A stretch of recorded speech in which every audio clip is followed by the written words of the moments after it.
আত্মহত্যা যদি মহাপাপ না হইতো, শহীদের প্রত্যেকটা মা মনে আত্মহত্যা করে ফেলতো।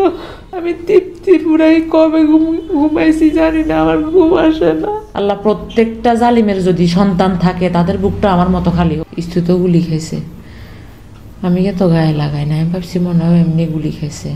আমি ওর কাপড় গুছাইছি একটা ব্যাগে, আমি বলছি হয়তো ঢাকা নিয়ে যাইতে হবে। ওনারা ভীষণ কান্না করতেছে, আমার তখন অস্থির কেন জানি এরকম লাগছে জানি না। আমি টাকা নিছি, ব্যাগ, কাপড় চোপড়, আমার মেয়েরা বলতেছি কাপড় চোপড় গুছাই দে ওর, যদি ঢাকা যাওয়া লাগে।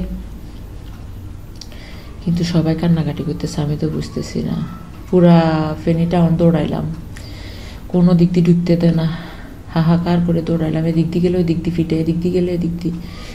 এরপর হসপিটালে আসি, লাস্টে বলছে বাসায় নিয়ে এসছে। বাসা থেকে আবার ফোন দিছে, হসপিটালে নিয়ে গেছে। আমি ওকে হসপিটালে দেখি স্ট্রেচারে করে, তখন বাইর করতেছে। তখন শরীরটা গরম নরম, কিন্তু পুরো শরীর নীল হয়ে গেছে। বুলেটের বিষাক্ত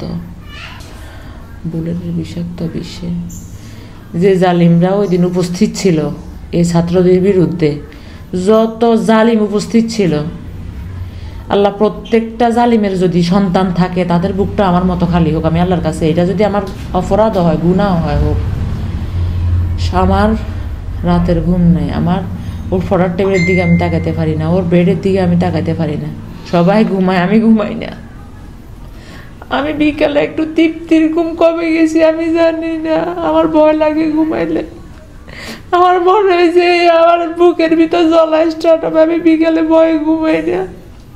আমি তৃপ্তি পুরাই কবে ঘুমাইছি জানি না, আমার ঘুম আসে না। আমার ভয়ঙ্কর সময় পার করতেছি আমি, ভয়ঙ্কর। আর মাঝে মাঝে মাথায় কাজ করে না, আমার ইচ্ছে করে আত্মহত্যা যদি মহাপাপ না হইতো, শহীদের প্রত্যেকটা মা মনে আত্মহত্যা করে ফেলতো।